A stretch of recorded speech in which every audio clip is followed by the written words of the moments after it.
Hi, Jordan. My question is, what is the antidote towards toxic masculinity? Well, the antidote is responsible masculinity. And what does responsible mean? It means, well, if you're responsible, then you're trying to do what's honest first. So you're careful with your speech and your actions. You're careful with your speech in that you don't say things that you know to be false. And you're careful in your actions so that you don't have to lie about what you do.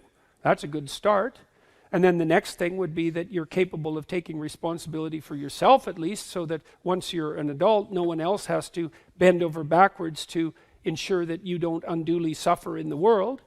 And so that's responsibility for yourself. And then if you get halfway good at that, well then, you might think about taking on the responsibility of a family and contributing to your community and doing all those things in a harmonious manner.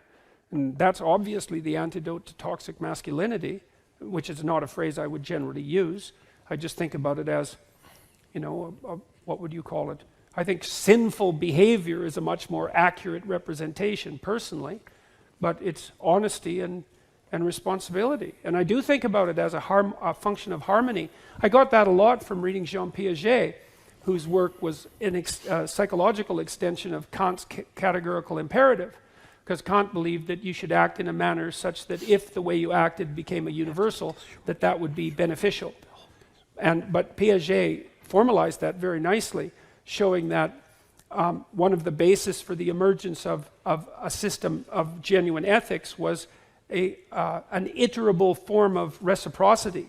So that, so for example, I can give you a quick example of that. My granddaughter, who's now 15 months old, has discovered a new game, and it's a Piagetian game, a developmental game, and she discovered this by watching, but also on her own, and partly because it's a very deep part of human nature. So she has this little wooden spoon, and her game is you sit with her at the table, and her game is she gives you the spoon, and then you take it, and then you give it back, and then she's all happy about that, and then she gives the spoon to the person who's sitting beside her, and then they give it back to her, and she's very happy about that. And so it's an amazing game because she's learned to give up something, to let go of something that she wants, and to trust someone else to return it to her, and that's what she's playing with. And then you can play with that game. It's quite fun. So, and you have to pay careful attention to her and watch how she's manifesting her emotions. And so maybe what you do is you take the spoon and you hide it under your hand.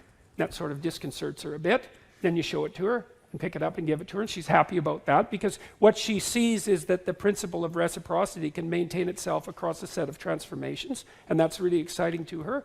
Or you can give her the spoon and she can give it back to you, and then she can reach for it and you can pull it away 1/4 of an inch, and that sort of disconcerts her, and then she'll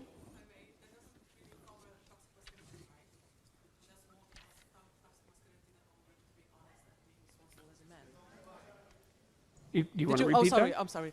I said that didn't cover really a toxic masculinity, right? Because yes, it's dealing with the principle of reciprocity. No, you just said that you have to be honest and responsible as a man.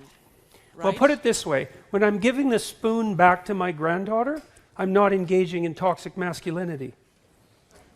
And that was the point that I was trying to make, is that, and this deep reciprocity and trust is part of the social contract. And it is precisely the antidote to what precisely, since we're going to pursue this, what precisely is toxic masculinity, as opposed to, say, toxic femininity or toxic humanity? What exactly are you asking me about? Well, I really want to know what you like, how you would describe toxic masculinity. Because no, I want you to define what toxic masculinity constitutes. Since we're going to define things so carefully, let's do it. Well, I think... Okay, guys, sorry, but we really have to move on. So there will be more questions later on. There will be a lot of opportunities to ask maybe questions. if you... Okay, so let's define it shortly. All right, shortly, please. Okay, I think that the moment when you kind of... I have a hard time to kind of describe it in English. Let's say, that you kind of go over a boundary that kind of neglects the freedom of the opposite, well, gender or whatsoever. So that's toxic masculinity, and that you kind of have. But this that would also be toxic femininity. Well, may I like finish my sentence, Sure. please? Thank you. And then also, I lost my sentence now. But no, I will be back. I'm back. But more in the sense that. Yeah, can someone help me here in the audience? Okay, so before we move on, let me point something out. You know, that I was willing to undertake this line of discussion, allowing for the possibility that the category of toxic masculinity had some content, right? But if we're going to pursue that line of reasoning and quibble about the answer, then we're certainly going to quibble about the definition that's embedded in the question. And so part of what's happened in our discourse is that we're required ethically to assume a priori, merely out of politeness, that the utterance toxic masculinity actually constitutes a meaningful phrase. And if you push it, you find very rapidly that it doesn't, because it's very, very, very difficult to define, and definitions actually matter. And so if it's a matter of transgressing against the boundaries of gender-appropriate behavior, well, first of all, that indicates that there's something universal and normative about gender-appropriate behavior, which is something that people who push the idea of toxic masculinity generally tend not to presume. And second, it's just as likely to happen among women as among men, in which case it's not toxic masculinity. So maybe on to the next question. Okay.